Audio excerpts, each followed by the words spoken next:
This episode was pre-recorded as part of a live continuing education webinar. On-demand CEUs are still available for this presentation through all CEUs. Register at allceus.com/counselor toolbox.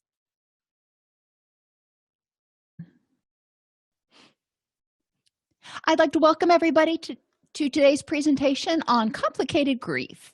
Complicated grief is, like it sounds, a little bit different than regular old grief. So we're going to define what it is, examine the impact of complicated grief, and what the risk factors are. So there are other terms for complicated grief, extended bereavement, complicated bereavement, unresolved grief. Whatever you want to call it by, that's what we're talking about. Somebody who goes through and experiences a loss of some sort, and it doesn't resolve in the traditional period of time. And I always work hard to try to avoid the word normal, because normal is really relative for every single person in every single situation. And then we're going to explore the tasks for successful grief resolution. So real quickly, some definitions. A loss. Remember, we've talked before about how a loss is not just a death.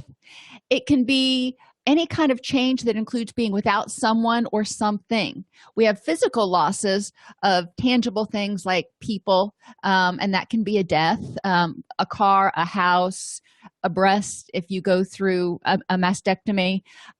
You can also have psychosocial losses of things that are intangible, like divorce or your health. A job is not exactly tangible. You can also lose your hopes and dreams and kind of the way you think things were supposed to be. You had envisioned your life going down this path, and all of a sudden it took a sharp right. And that can be considered a loss. It's a change. For many of my clients, they want to grieve the fact that they never got to have a childhood, or the beaver cleaver childhood that they thought they should have been able to have. So we need to talk about, losses that have happened, and we also talk about losses that can happen. Sometimes it's helpful to help people start processing things if they know they're getting ready to get divorced, or, for example, if they know they're getting ready to move, and you're like, well, a move isn't a big deal. Well, it is a big deal, because you're leaving everything, your routine. You're leaving a particular house, you're leaving your friends, you're leaving a job, you know where the grocery stores are and everything, and you're having to relearn.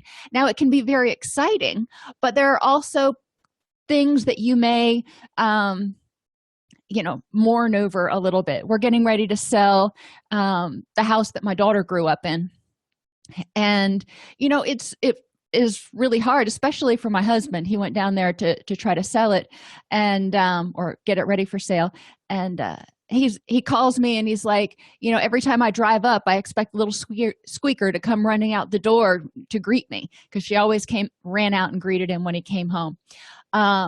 So there are things, we think nostalgia, and they can be super traumatic, or they can be just mildly nostalgic and a little bit sad. Bereavement comes from the Latin root word to have been robbed. So to experience a loss, you've been robbed of something, safety, security, something tangible. Secondary losses are other losses as a result of a primary loss. So if a breadwinner dies, you're losing potential income. When you're not in a relationship anymore, maybe that person was helping with the bills, maybe they were providing emotional support, you have secondary losses. Grief is the reaction or response to loss that includes physical, social, emotional, intellectual, and spiritual dimensions. So it's not just emotional. It changes how we think about things. It changes us. Every experience we go through changes us, and we can either let it change us for the better, or we can let it defeat us. And mourning are rituals or behaviors associated with grief and courses of action in response to a loss. So what do you do in mourning? There are certain things that particular religions and particular cultures may prescribe for mourning, especially after a death. But there are also other things that we all do. We have our own little rituals after we lose something in order to try to make sense of the world again and come to acceptance with that loss. So, complicated grief. Separation distress involving intrusive, distressing preoccupation with the deceased. A lot of this is going to sound really similar to acute stress and PTSD, because guess what? There is significant overlap. Now, does it mean that the person has PTSD? Not necessarily. But we do want to look at some of the similar symptoms. The traumatic stress is reflecting specific ways the person was traumatized by the death. So, avoidance of reminders of the death. I know after my father died, I didn't want to go back down to the neighborhood. I didn't want to see the house. It's just, if I didn't see it, then maybe it didn't actually happen, and I can live in that wonderful little world of denial. Intrusive, painful thoughts, thinking about it. And a lot of times what we're talking about with complicated grief is going to be the loss of a person or something you loved. I remember after my dog was killed, I would close my eyes and I would see him, and that would be really distressing to me. Emotional numbing, just not being able to feel much of anything right now, just kind of being numb to everything. And sometimes people emotionally numb. Right after my grandmother died recently, my mother kind of got emotionally numb because she had stuff she had to take care of. She couldn't afford, as she put it, to feel at that point in time. She needed to kind of compartmentalize it so she could do what she needed to do. And then she was able to unnumb as soon as that got done and work through the process. But some people get emotionally numb and they kind of stay frozen. Irritability, feelings of hopelessness and purposelessness, and a shattered self-identity. So sometimes you may have a failure to assimilate the loss, which creates an identity crisis and problems with self-regulation. So if you've got this couple that's been married for 40 years and John, the husband, passes away, and his wife is like, I've always been a homemaker. I've always been John's wife. What am I if I'm not John's wife? I don't know who I am or what I do, because that's how I've found purpose in life, was being a homemaker. So that can be difficult for people to assimilate. If a parent loses a child, and it can be an adult child, it doesn't have to be a young child, but if a child dies before their parent does, that's kind of out of the natural order of things. So the parent may say, who am I if I'm not Sally's mother? And there's all kinds of other guilt and grief things that they go through. But figuring out how to handle that and how to close out that chapter. And there may be people, after, adults, after their second parent passes away, who says, who's there to protect me now that both of my parents are gone? And even though we're adults, we're paying our own bills, we're adulting all on our own, it feels weird if, you have no parents, your parents have both passed away. So helping people figure out how to negotiate that. Complicated grief can be reliably identified by administering the inventory of complicated grief more than 6 months after the death of a loved one. So it gives you an idea about how intense these symptoms are, how intrusive, how debilitating some of them may be. So what exactly are we talking about? Like I said, there's significant overlap between grief and trauma. In one study, 53% of participants had significant elevations in trauma symptoms 6 months after the death. So we want to take a look at that. What was going on? And I will remind you from our trauma class things that can make it more devastating if there are significant stressors in the preceding 6 months, if there's a history of mental health problems or addiction issues, if the person doesn't receive social support. When we're talking about loss, when we're talking about grief here, those are the three big ones. So looking at what that means. those impact how significantly the loss can affect somebody. But it's not, that's a good screening triage to say, this person may be at higher risk. We can't say who's going to be in this 53% for sure. One of the things we do need to be aware of if we're working with a patient, especially working with a patient on loss issues, that losing a therapist, so if you quit your job and you have to move your caseload to somebody else, or at the time the client is ready to discharge, they've made maximal gains at this level of care, it can trigger past complicated grief reactions.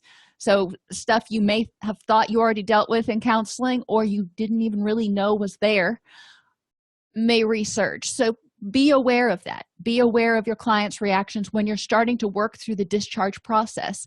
For many of our clients, or at least many of my clients, the relationship they have with their parents with their therapist and hopefully their peers are actually the first kind of pseudo-healthy relationships they've had in a long time. So, I come from working in a residential co-occurring disorders treatment setting. So there's generally a lot of dysfunction in the relationships with significant others. So losing this relationship or terminating this relationship can activate some abandonment issues as well as complicated grief issues that clients may still need to deal with. Does it mean they shouldn't be discharged? It means they should probably be stepped down to a lower level of care and then help to resolve those issues. But sometimes you need to keep them at that level of care, but a lot of times complicated grief can be handled on an outpatient basis. The first and most pressing question whenever there is a crisis, whenever there is a loss, is what in the world just happened? I remember when I got the call from my father that he had been diagnosed with stage 4 cancer. That was kind of the beginning of this whole grieving process. And I hung up the phone and I was just kind of sitting there like somebody kicked me in the gut. And I'm like, what just happened? Was it a dream? Please tell me I'm going to wake up from this. Immediately following is the question, how do I manage this right now? This is probably something I haven't dealt with. I may have known it was coming. I knew my father was going to die at some point, but, I didn't expect it right now. So how can I manage this information, this knowledge, this situation right now? And then finally, the larger questions of grief and meaning are formulated. But right after a loss happens, right after somebody passes away or you get the news that they're terminal, you're worried about, what do I need to do right now? What are the functions? And a lot of times a lot of us go into this hyperdrive of, what is the next thing? How can I fix it? What do I need to do? And a lot of times that's a way of getting out of ourselves so we don't feel the pain. We're staying busy. We're figuring out what phone calls need to be made, who needs to be notified, what the next step is. That's all very intellectual, so you're not touching those emotions. Once you get past that and you're kind of catching your breath a little bit, then the larger questions and the emotions start to hit in and you're like, what does this mean to my life? So grief takes time. The whole first year after a loss is one loss after another. So you think about it. There's anniversaries, there's birthdays, there's holidays, there's driving past, landmarks. There's all kinds of stuff that people are going to experience for the first time without that person. So the first year is hard for anybody, regardless of whether it's complicated grief or not. After that, some people, it's harder, depending on how many losses they've had and how old they are. Complicated grief issues can be more complicated for children who have, fewer experiences, fewer frames of reference, etc. Be aware of special occasions and holidays all year long. And it can be those silly Hallmark holidays. It can be big things like Thanksgiving and Christmas, but it can also be, I don't know, Sister's Day, or I'm sure there's a holiday for everything. So if there's a particular thing you used to celebrate, or maybe you used to go to spring break, even after you were out of college, you used to go on a spring break vacation with your sister and your sister died. Every time spring break time comes up, even though that's not a Hallmark holiday, it's a time, it's a reunion time for you. Uncomplicated mourning is usually normally 2 to 3 years. Now, I had always been taught 1 year. So when I did this presentation, I was like, oh, okay, well, that gives me a little bit more information. 2 to 3 years for people. First set of holidays, really tough. Second set of holidays, hopefully a little bit easier. Third set of holidays, starting to make meaning. Complicated mourning may be a 5 to 7 year process, or even a little bit longer. So depending, and I've shared before that my stepfather's first family was killed in a house fire on New Year's Eve. And, I love the man to death. He's 87 years old now, and Christmas is still hard for him. And, I totally get that. I can't imagine what it would be like to be in his shoes. So, this has been, he's 87. That was when he was like 24, 60 some odd years. And certain the anniversary of their death is really, really hard for him every single year. And, now that Christmas seems to start, in September in all the stores, and they start putting out all the Christmas stuff, all the triggers and reminders start coming in, earlier. Has he desensitized to a lot of it? Yeah. He doesn't have nearly the issues even today that he did 20 years ago when he married my mother. However, I can imagine the stuff he doesn't say, because he's a kind of a stoic person. I imagine it still pains him sometimes. So, let's not put time limits on stuff and say, well, you should be over it by here, or it's pathological. It is what it is.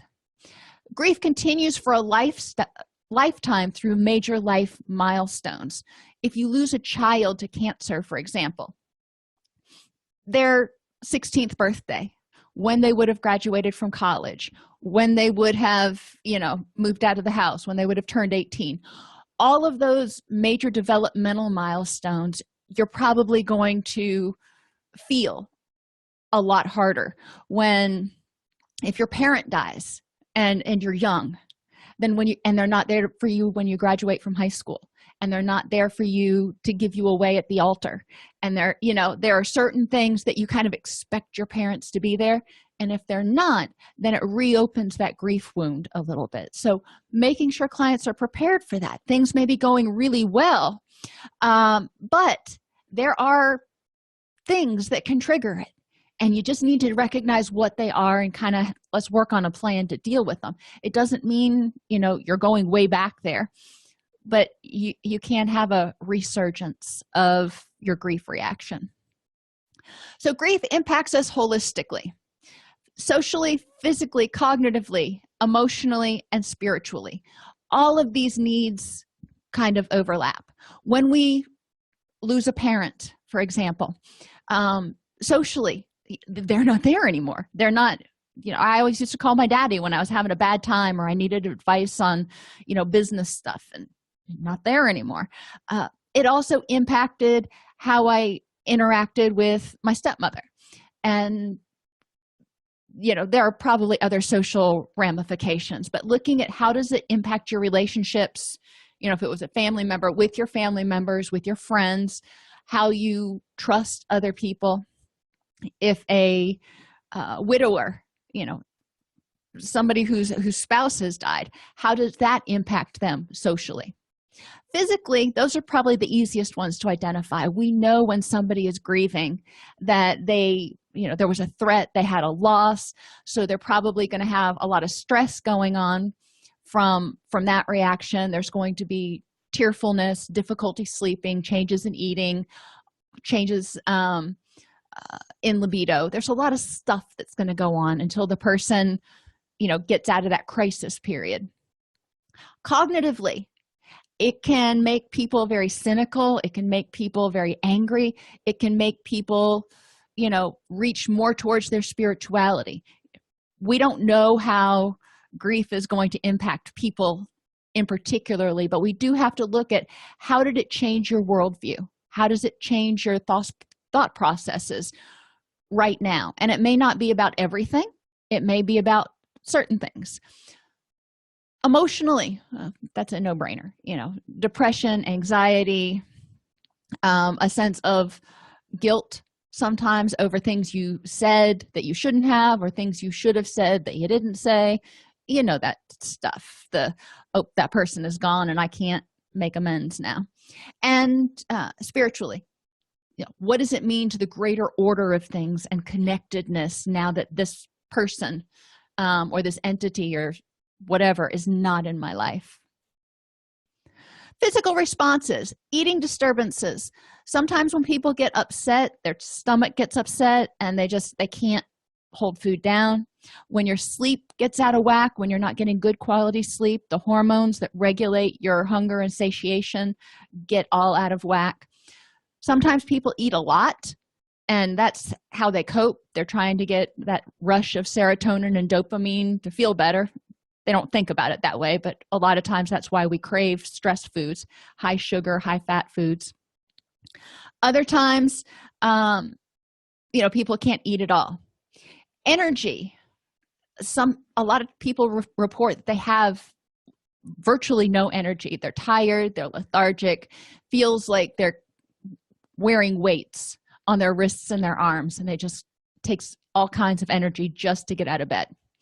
Sleep disturbances, cold, especially for children. Sometimes when children get really stressed out, they start to have difficulty regulating their own temperature. Anxiety, which could come on as sweating or trembling. GI disturbances. When you get stressed out, think about, what happens to your GI tract. Your body is saying there's a threat. We need to fight or flee, so we need to speed things up. Well, not only do your thoughts get sped up and your heart rate gets sped up, but your GI system often gets sped up. So, you can follow the dots there. And a compromised immune response and increased illness. If you're not sleeping well, if you're not eating well, or if you're just under chronic stress, your body is not sending as much stuff to your immune system to keep it elevated. So it's important to be aware that it's easier to get sick when you're run down. We all know this, but grief is a form of being run down.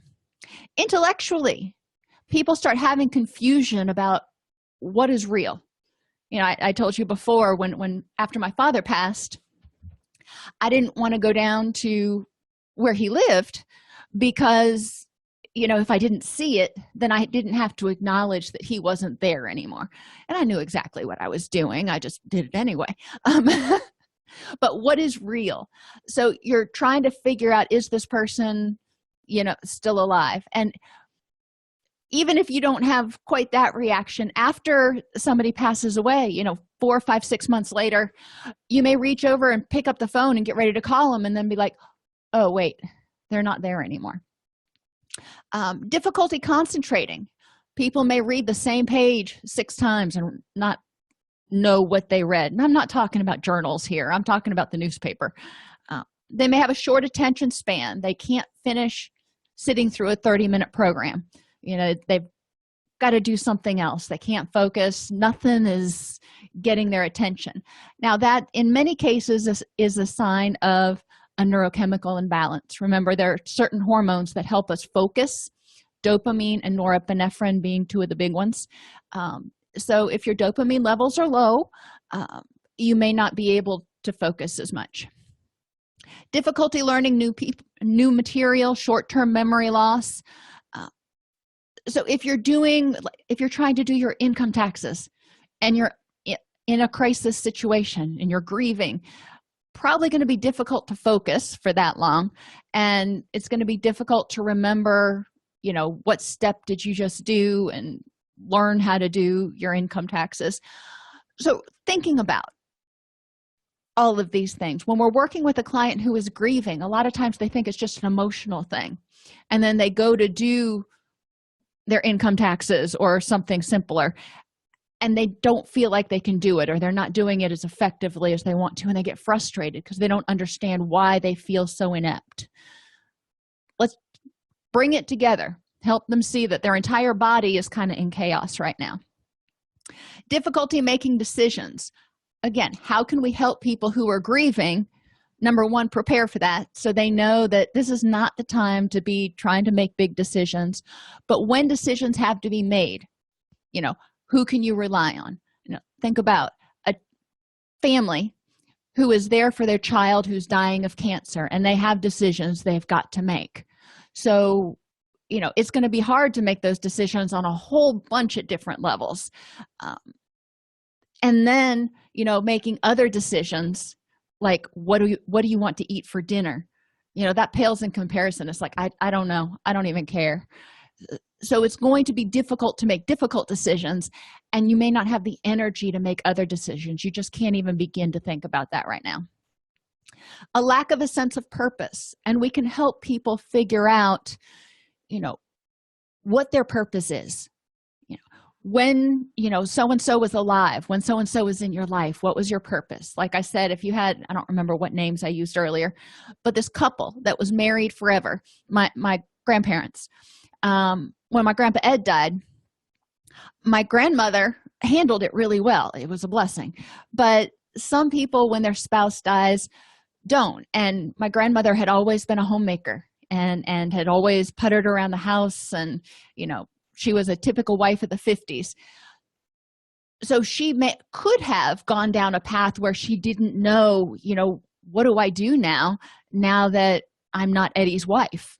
Now that he's passed on and my kids are all out and grown, what do I do? What's my purpose in life?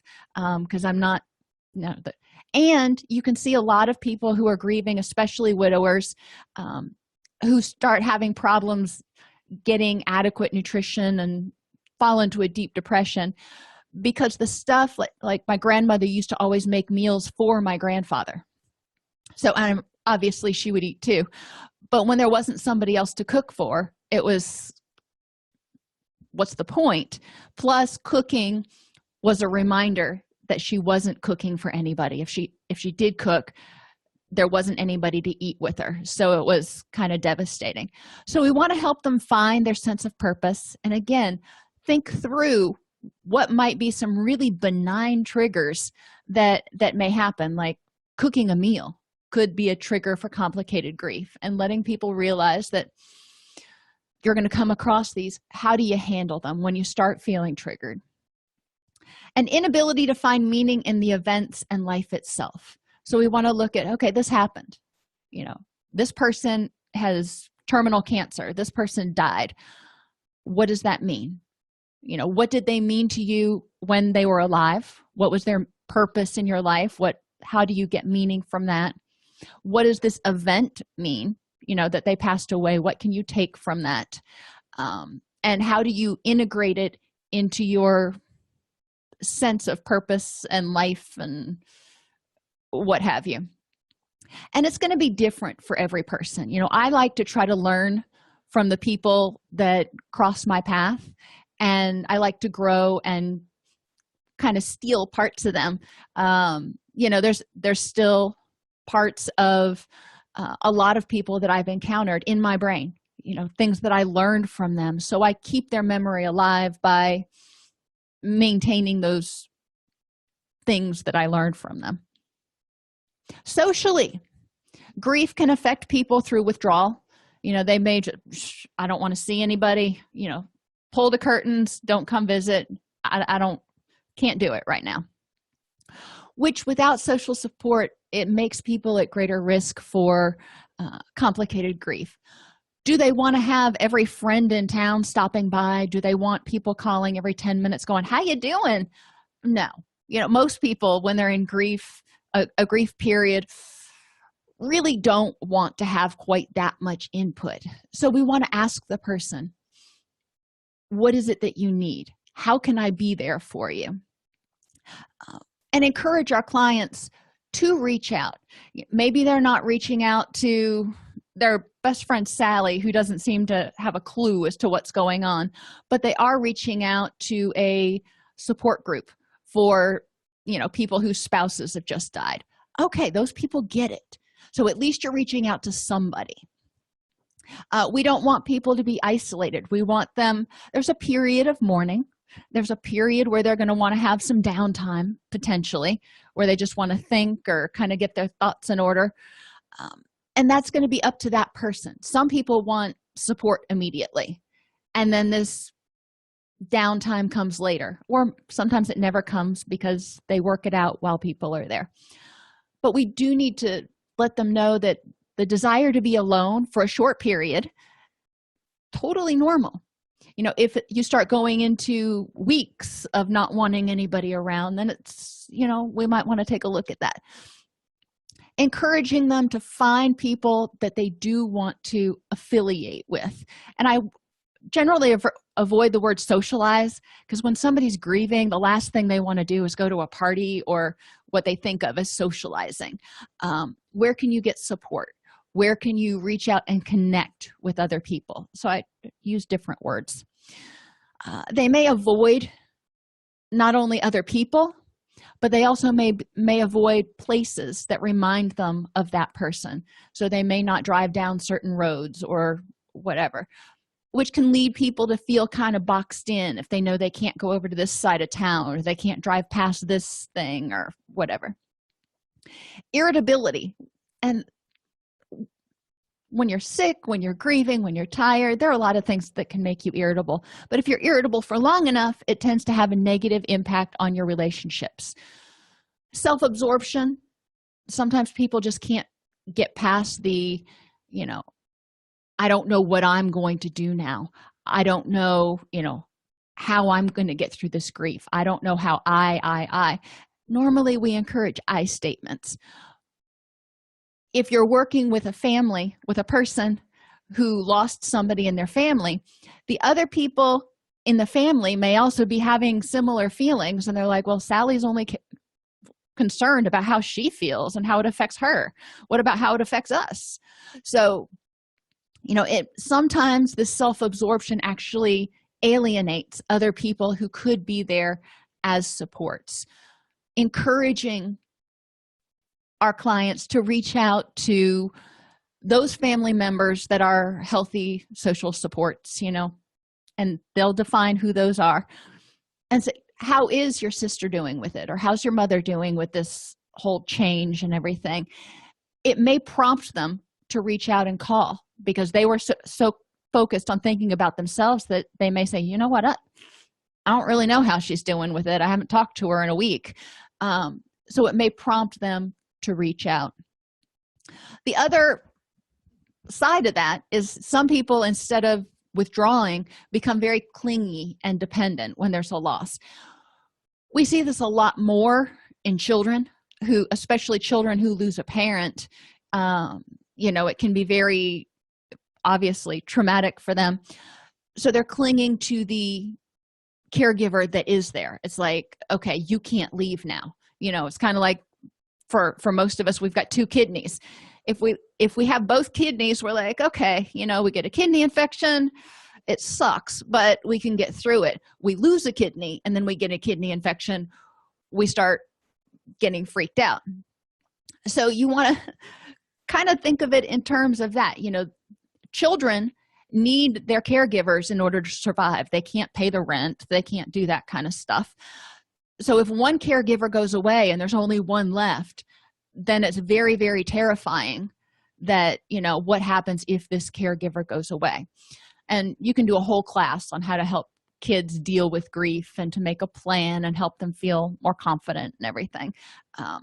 But clinging and dependence is not unheard of in adults. When somebody passes away, if parents lose children, they may either split up emotionally and or physically and or marriage wise, or they can become, one partner can become very, very dependent on the other one in order to keep going. Emotionally, grieving runs the gamut from angry at higher powers, angry at the situation, angry at others or whatever caused it, angry at yourself for things you did do or didn't do. Anger just kind of can cover everything. Depression. Remember, depression is a sense of hopelessness and helplessness. Well, when you lose somebody, that little glimmer of hope that they brought to your life dims a little bit because you know there's no hope of getting them back. And you feel helpless because there's no hope of getting them back. Now, there's probably, hopefully, other people and other glimmers of hope in your life. But sometimes it takes a second to help clients remember that you're right. You are powerless to get them back. But what can you do? In our family, for example, after my father passed away and both of my kids were, my son was in diapers and my daughter was an infant. And so they don't really remember Papa Ron, but we talk about him a lot. And I share the things that he taught me, and we share memories, especially around holiday times. I tell them what Papa Ron used to do. So those are things that you can do in order to help people figure out how to maybe get a sense of hope and control or empowerment in this situation so they don't feel helpless and they don't feel hopeless. Yes, you can't get the person back, but what can you do to either keep their memory alive or, whatever they want to do, whatever they want to do in order to feel empowered. People can feel sad. And when you lose something important to you, you're going to feel sad. And that's okay. Recognizing that. Crying, irritable. Some people may be afraid that they can't go on, without so-and-so. Did see that a little bit in my grandmother right after my grandfather passed because he paid the bills and he always, whenever anything went wrong at the house, he handled it. So for the first few months after he passed, when things went wrong at the house, she kind of went into a tailspin until she realized that, what, I can do this. And if I can't, my Uncle Jim lives like 5 miles away. She could just call him and he would come over and help her out. So she realized that, what, I can go on. I can do this by myself, even though my partner's not here anymore.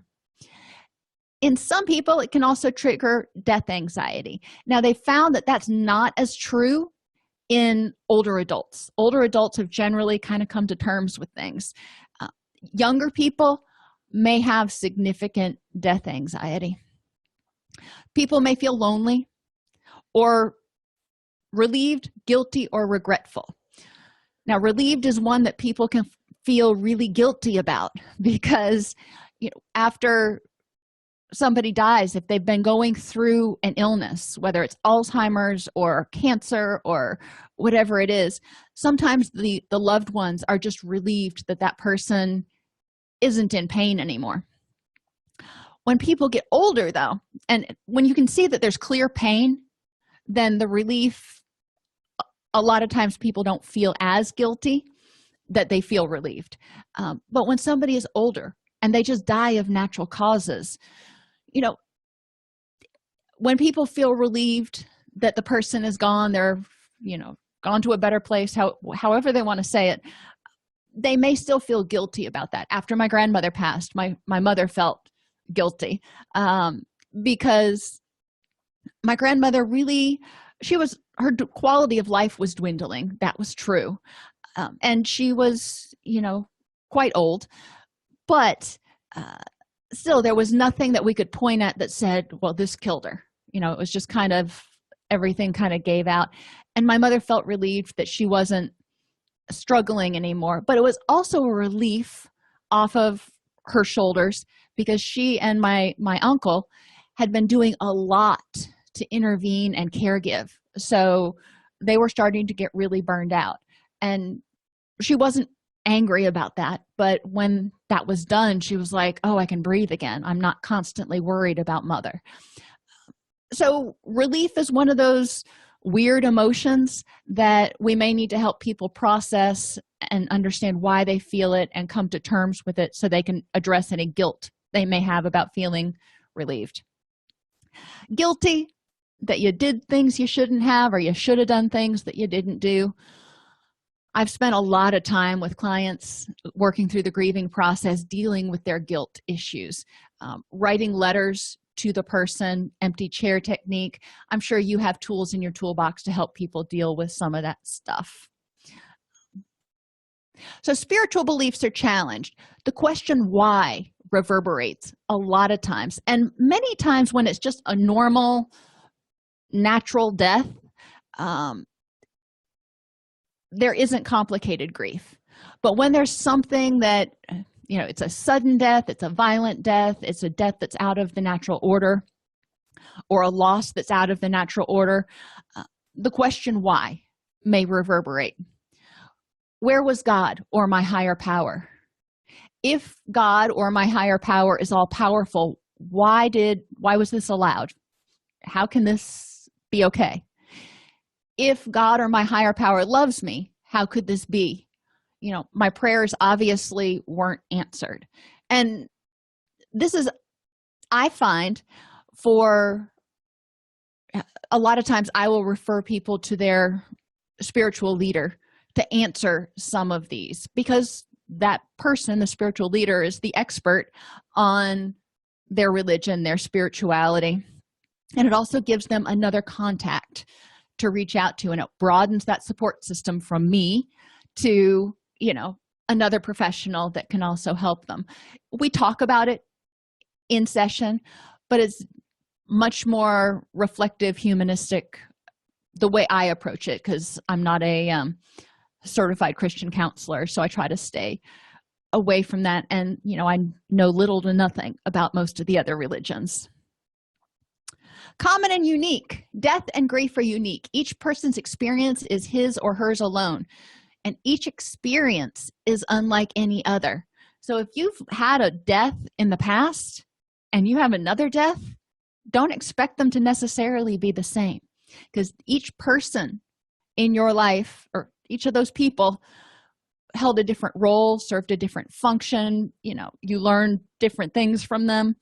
They probably died in different ways. There's a lot of stuff that's there. So each experience is unique. So we can never know exactly how somebody feels. We can empathize, and that's all we can hope to do, because we haven't been in their skin and had all those experiences with that person and the world. The term complicated grief has to do with grief that does not follow the normal course or process to successful completion. People get stuck, and they don't feel like they can get out of this feeling of despair, this feeling of emotional numbing. They feel stuck. Models for normal grief. Bowlby's attachment theory, we'll talk about that. William Worden's 4 tasks for the normal grief process, things people have to do to work through it. Wolfett's 6 reconciliation tasks. These are all different ways of looking at the same thing. And Therese Rando's 6 R's. You may find one seems like it clicks for you more than the other 3. Cool, whatever. I'm just kind of presenting some ideas. Attachment relationships help regulate psychological and biological functions. So there's mastery and performance success. When we have attachment, think about little kids. When they toddle off and try something new, and if it fails miserably, they have a safe home base to go back to. Think of Erickson's stages. In order for us to feel like we can get out beyond our comfort zone where we can perform, we need to feel like we've got secure attachments, we've got support. So if it goes bad, we have something to fall back on, but when we're doing it, we've got a cheerleader, we've got somebody at our back. Learning and performing is the same way.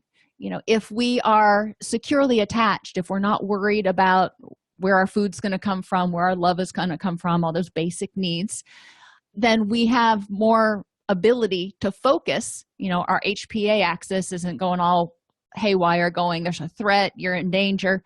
It's going, somebody's got my 6. I can focus on learning. So you're calm, you're more focused.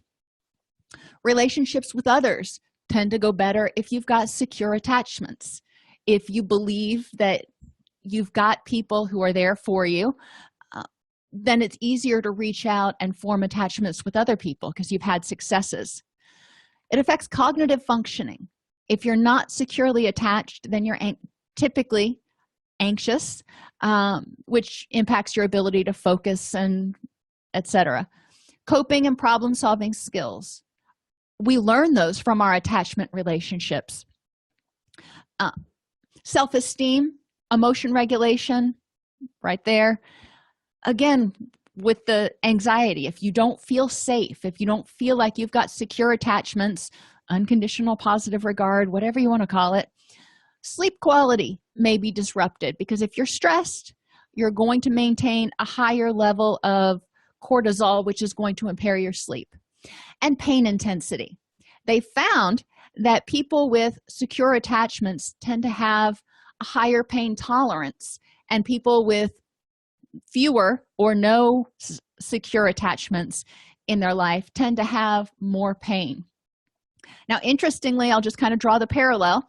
Serotonin is responsible for moderating or modulating our pain perception. When serotonin is low, our pain tolerance is low. When serotonin is higher, we can tend to tolerate more pain before it feels excruciating.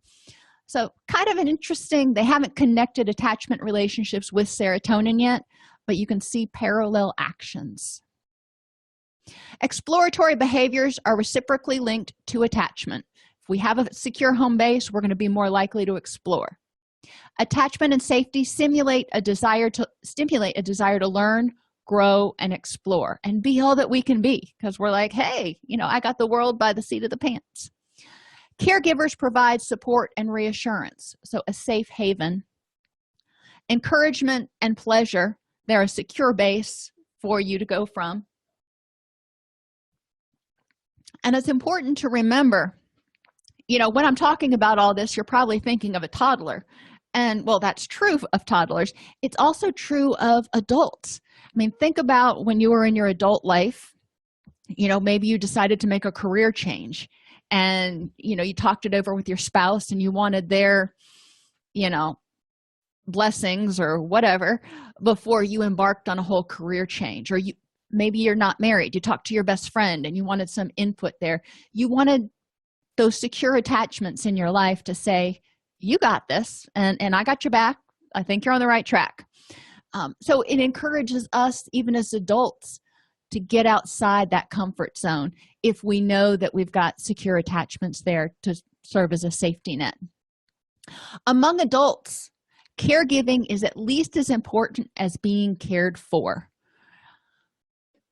That's an interesting thing to think about, because not all adults think of themselves as caregivers. My best friend has 3 boys that he loves dearly, but he regularly tells me, I don't care about anybody. He tries to be this big gruff, whatever.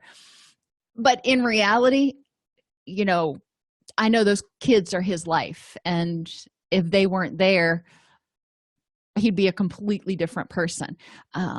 And he, even with his other friends, when they've been really in need, I've seen him reach out and, go to the sort of the ends of the earth for his true friends. So it gives him meaning, and it does give him a sense of pride when he's able to do that. So even people that act gruff and aloof and all that kind of stuff, if you look deep down in there, there's probably a lot of caregiving that actually happens. So we do want to encourage people. It's another reason we don't want them to be socially isolated, because caregiving can help us develop and maintain, regain a sense of purpose. Loss of an attachment relationship disrupts attachment, caregiving, and exploratory systems. I don't want to explore. I don't want to attach to anybody anymore. And I surely don't have the energy to be caregiving right now. I'm just barely getting through the day. Makes sense. I mean, the world has suddenly been turned topsy-turvy. Attachment activates separation response and impacts restorative emotional, social, and biological processes. So when there's a loss, the lack of attachment activates the separation response. So then people need to recoup, if you will. But it impacts the restorative emotional, social, and biological processes. The person's not going to sleep well for a little while. The person is not going to want to interact with others for a little while. And, other biological processes are may be out of whack.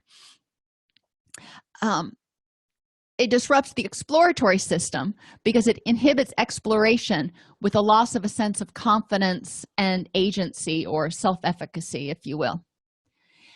And it disrupts caregiving because it may produce a sense of failure in caregiving and include self-blame and survivor guilt. So what did I do that I shouldn't have done? What should I have done that I didn't do? Even if it didn't impact the person's demise, there can be self-blame for I should have been calling that person every week, or whatever. Helping them identify the should-haves that they've got and deal with any survivor guilt, if there is. If you're in a car accident and you're the lone survivor of the people that were in the car, there may be some survivor guilt that needs to be dealt with. Wordens for tasks. People have to experience the reality of the loss and talk about it and say, what does it mean now that John is dead? What does it mean that you were in this car accident and these other 3 people are now dead, and they're not there anymore? What does it mean that you survived and they're dead? And yes, that sounds harsh, and obviously I'm not going to say it exactly that way to each person, but helping them experience and come to the acceptance that this isn't a dream.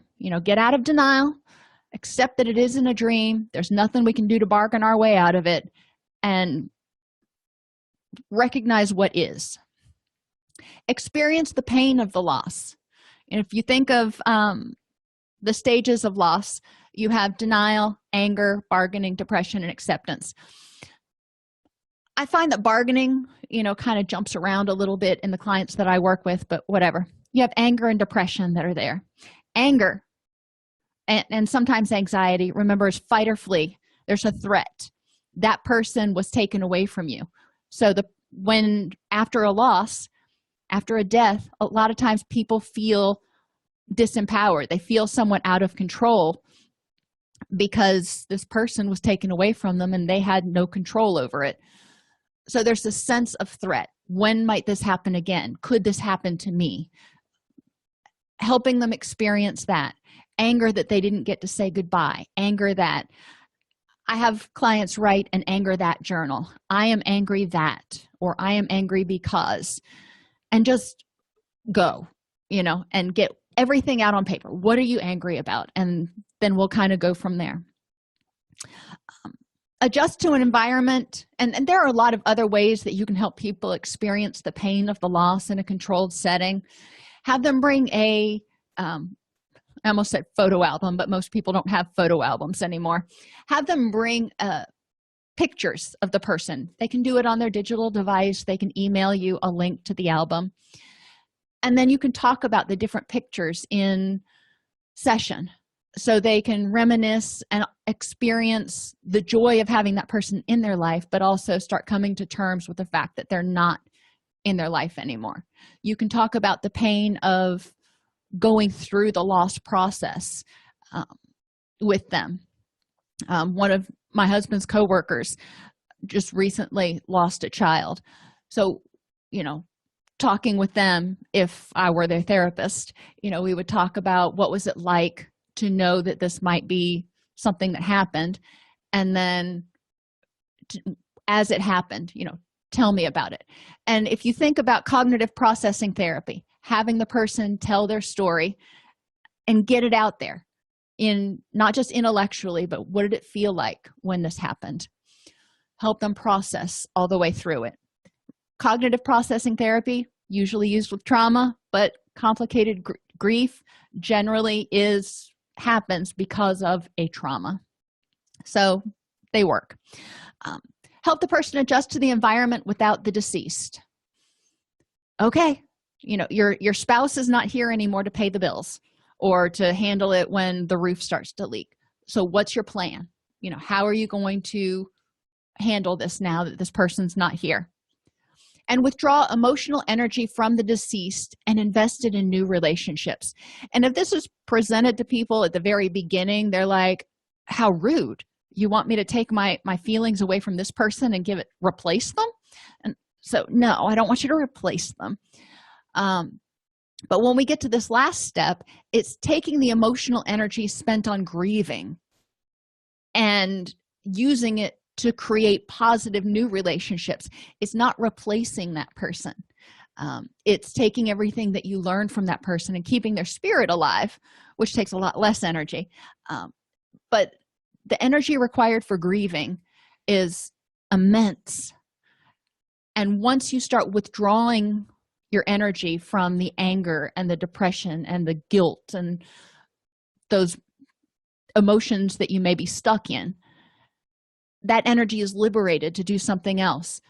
So you can invest it in new relationships to make your life rich and meaningful. It's not replacing the person, it's adding to.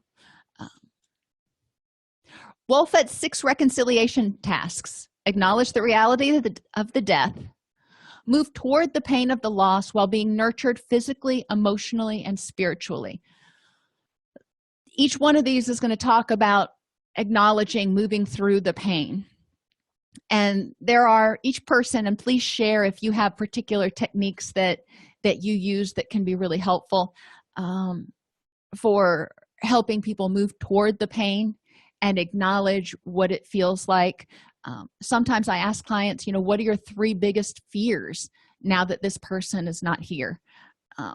And then talking about what those fears are starts opening the floodgates that talk about the pain of loss or abandonment, or convert the relationship with the person who has died from one of presence to one of memory. And this is one that I like, because yes, they are not physically, I can't touch them anymore, but I remember them and I can remember the stories.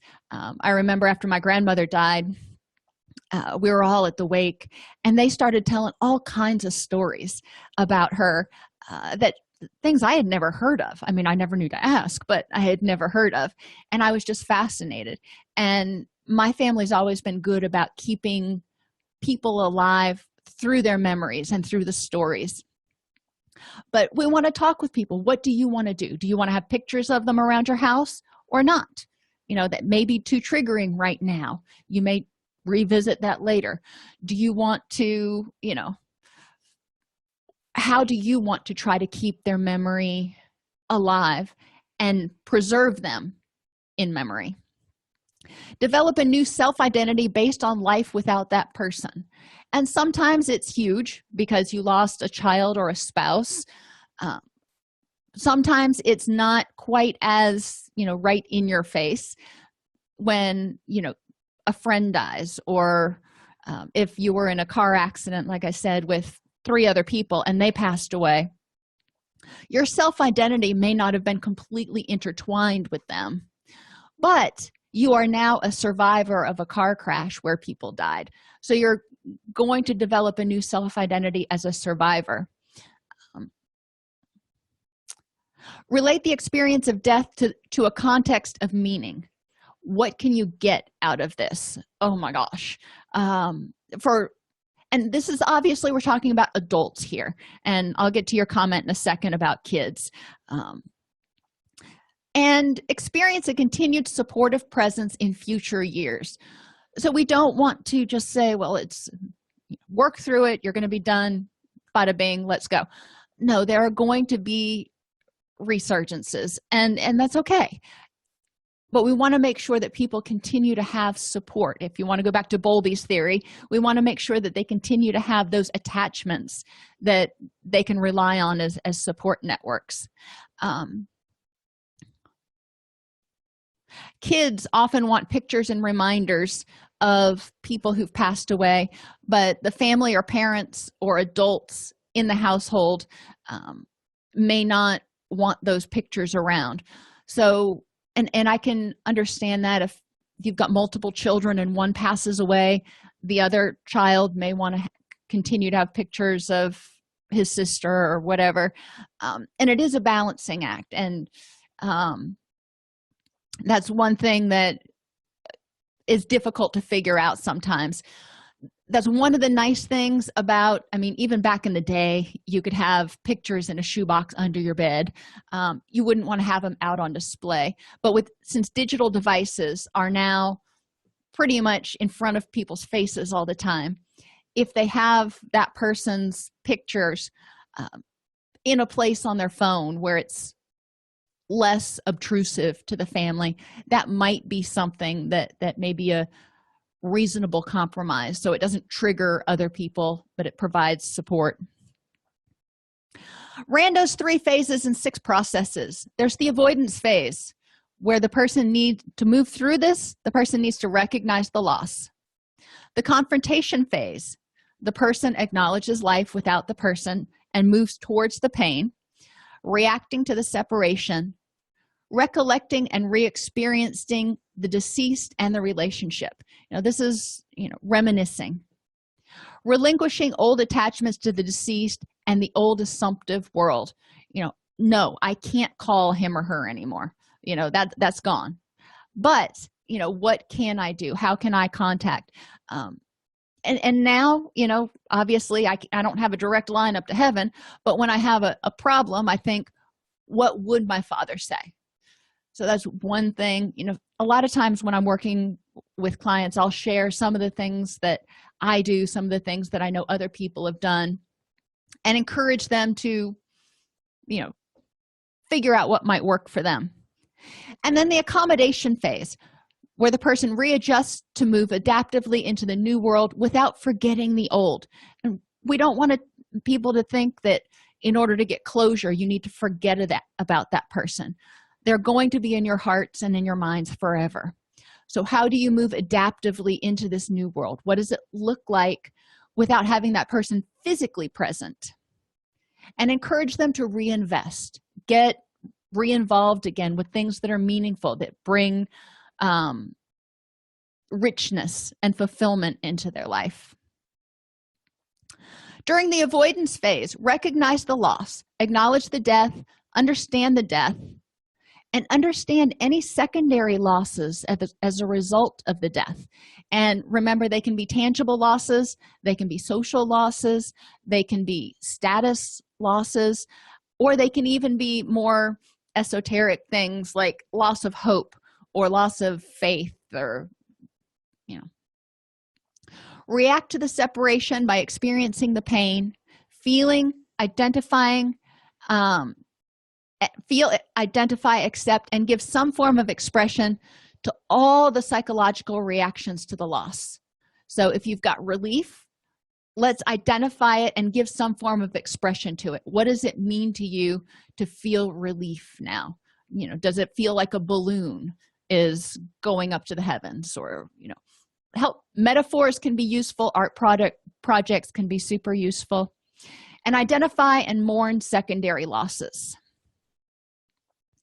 Recollect and re-experience the deceased and the relationship by reviewing and remembering the person realistically, and reviving and re-experiencing the feelings that you had when they were there, some of the awesome times, and relinquish the old attachments to the deceased. Finally, readjusting to move adaptively means revising your assumptive world. That person is always going to be here. Well, no, not in person. Maybe they'll always be there in your heart. Develop a new relationship with the deceased. So, communicating with their memories and their spirit instead of with their tangible body. Adopt new ways of being in the world and form a new identity. Once you've gone through this, when you lose somebody, it changes you somehow. And when I say somehow, I mean, it depends on who the person was and what the experiences were. But every experience you have changes you in some way, and you can either let it break you or help you grow. So helping people figure out, how can I use this for strength? Maybe it just teaches me how much I can endure, but what is it that I can get out of this to help me with the enhance my identity?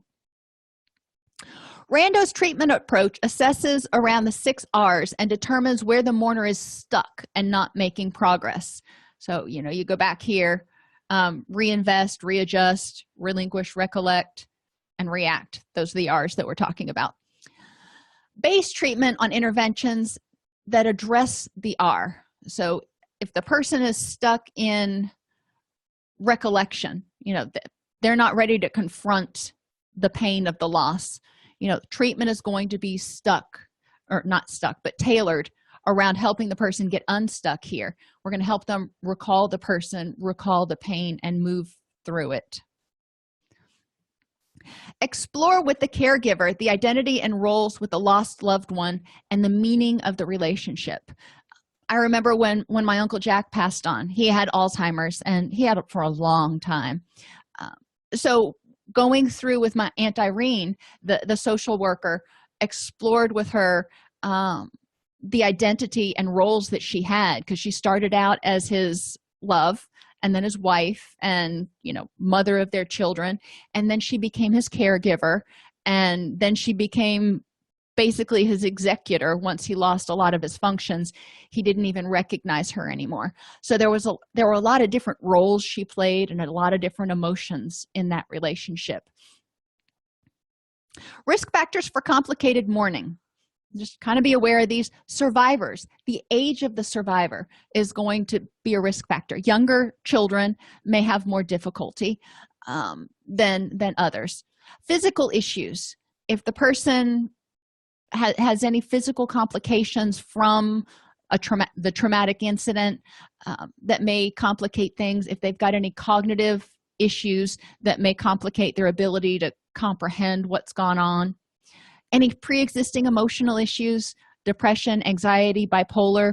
Remember, stress can trigger episodes of, certain things. And extreme stress can even trigger the initial psychotic episode or the initial manic episode. Keeping an eye out, that's rare, but just keeping an eye out and being aware. Personality and character traits. If someone tends to be more, as the DSM identifies it as, neurotic, if they tend to be more pessimistic, more waiting for the other shoe to drop, it can be more devastating. Likewise, if they tend to be one who wears rose-colored glasses all the time, this may shatter their perception of how things are supposed to be. So we just want to look at how adaptive they are, what their personality is like, their socioeconomic status. They have more wealth. I hate to say it, but it's true. They have access to more resources often. People who work higher paying jobs tend to be able to take family medical leave and have, paid vacation, whereas people who are working hourly jobs, if they don't go to work, they don't get paid. If they don't get paid, they can't eat. So they don't have the luxury of taking time off to kind of get their mind in order. And spiritual factors, how they relate and find meaning in this, what they think happens after death, and how they feel about death. The nature of the loss affects it. A natural death of an older person, much less likely to trigger complicated mourning than a sudden death of someone, a violent death of someone. The number of losses that occurred, if this person was your spouse for 50 years, they were also the primary breadwinner, they were your best friend, maybe they were your only friend, they were the father to your children, they were, keep listing things off, and then they pass away. There's a lot of losses there. So that can be more impactful. Or if somebody's younger and their spouse passes away, they lose their spouse, they may lose a source of income, which means they also may lose their house. So they've got to move somewhere else. And you want to look at, and when they move, they may have to move far enough away. Maybe they move back in with their parents, so they have to quit their job and find a new job.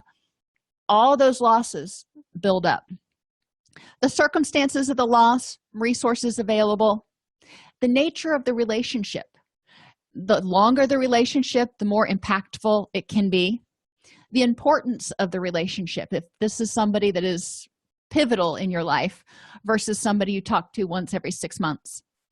The culture, the roles that the person plays, if it is a prominent person in your family because of the cultural values assigned to that person, it may be more devastating. The quality of the relationship, obviously, complicated grief is probably going to be more significant for better quality relationships. Not always. I mean, you can have some really tenuous parent-child relationships, and if the child passes away or the parent passes away, there can be significant complicated grief. Dependence on the person. If you were, like the example I gave, if you were in a situation where you were financially and emotionally dependent on this person, then when they go away, you're like, I haven't worked like ever, and except for being a homemaker, and so I don't know how to go out and get a job. I don't have any work history to give an employer. The hopes and dreams you had with that person, and the amount of daily change when that person's gone. If you were making their lunch every day, that's going to be more impactful than, like I said, if it's somebody you talk to once every 6 months. Treatment tips. Secondary victimization occurs when support systems isolate, blame, and stigmatize. So we want to look for those characteristics when we're talking to our client about their support system. Is their support system embracing them or pushing them away? Do they blame them for what happened or for not being there, or anything? And is there a stigma associated with the client?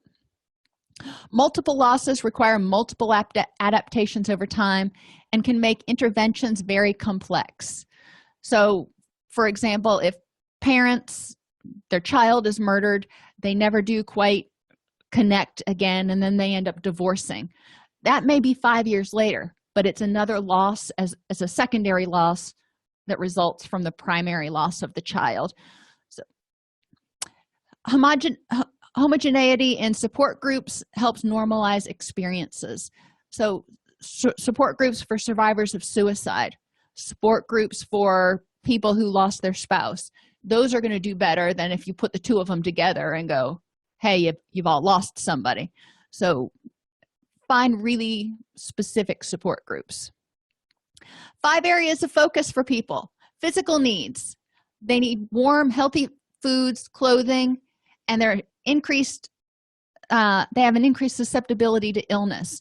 So encourage people to remember to feed their bodies, take care of themselves, and protect themselves from illness because they're run down right now. Emotional needs. Expect grief. Expect bursts of emotion and some depression. Help them understand that, and then give them tools. Ask them, when you felt grief before, how have you dealt with it? When you have been depressed before, what helped you? Even if it was just for an hour, what helped you feel a little bit better? Social needs. A lot of times there are not very many peers that can relate, so helping them find groups, support groups that they can connect with. Cognitive areas. Help people figure out what they can do during this time when they're grieving and they have difficulty concentrating, no attention. I encourage people to write things down, simplify as much as possible. This is not the time to be making 5-course meals. Make casseroles, get TV dinners. If you feel like you need to cook for your family, okay, fine, but don't make it some involved thing unless that helps you feel better. Simplify what you can and get assistance. Ask for help. If you need help cleaning your house, if you need help with the laundry, if you need help with, or you just need respite from your kids for a day. A lot of times people have support systems that they can reach out to and get that, whether it's through your church or through your neighborhood or your family. Somebody can help you. A lot of places also have drop-in childcare. A lot of cities have companies that specialize in just doing drop-in childcare. So that might be something if if the grieving person has the financial ability to pay for drop-in childcare, then they may be able to get respite that way. And spiritual. Be aware of phrases that can confuse and frighten, especially young people, such as God took her or God needed an angel. Because little kids are like, well, when is he going to come take me? And what if he needs an angel? And a lot of times we call little kids angels. You're such a little angel. Okay, that can really freak kids out.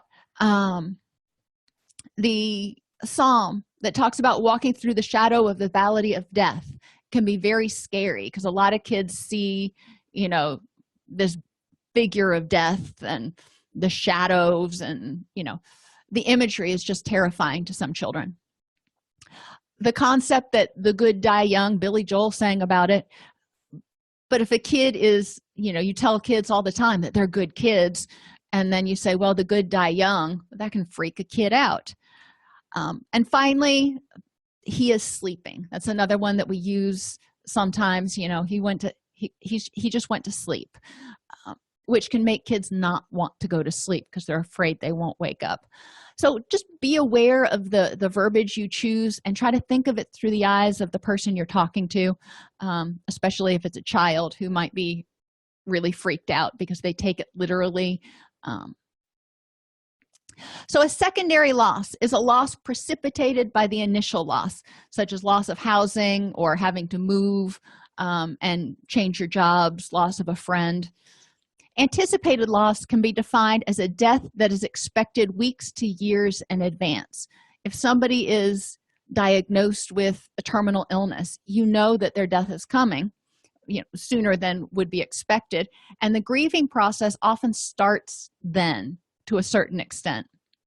Common physical, emotional, and cognitive reactions to anticipated loss include changes in eating, sleeping, mood, world outlook, and socialization. Common reactions to unexpected loss include shock, anger, and guilt. If the person asks about a death, how did it happen? Did he suffer? Yada, yada. Then details can be provided, age appropriate, of course. But we don't want to necessarily always volunteer those details.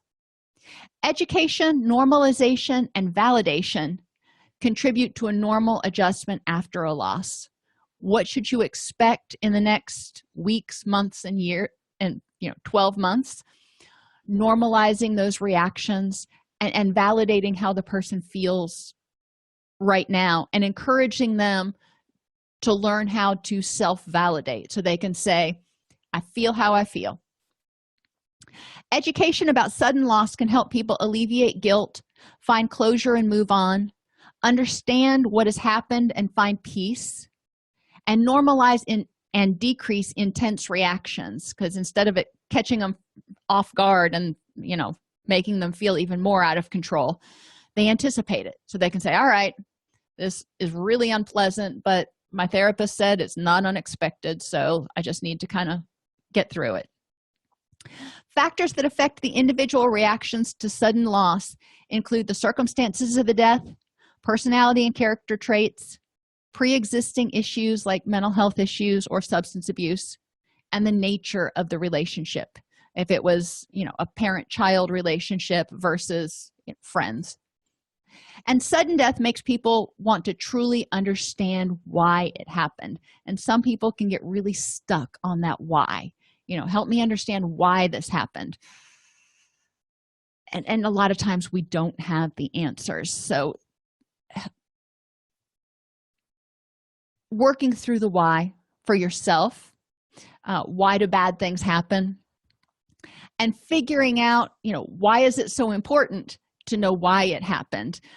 It happened, and it's unfortunate. And a lot of times people want to know why, because if they know why it happened, then they can keep it from happening to them, so they can help themselves feel safe.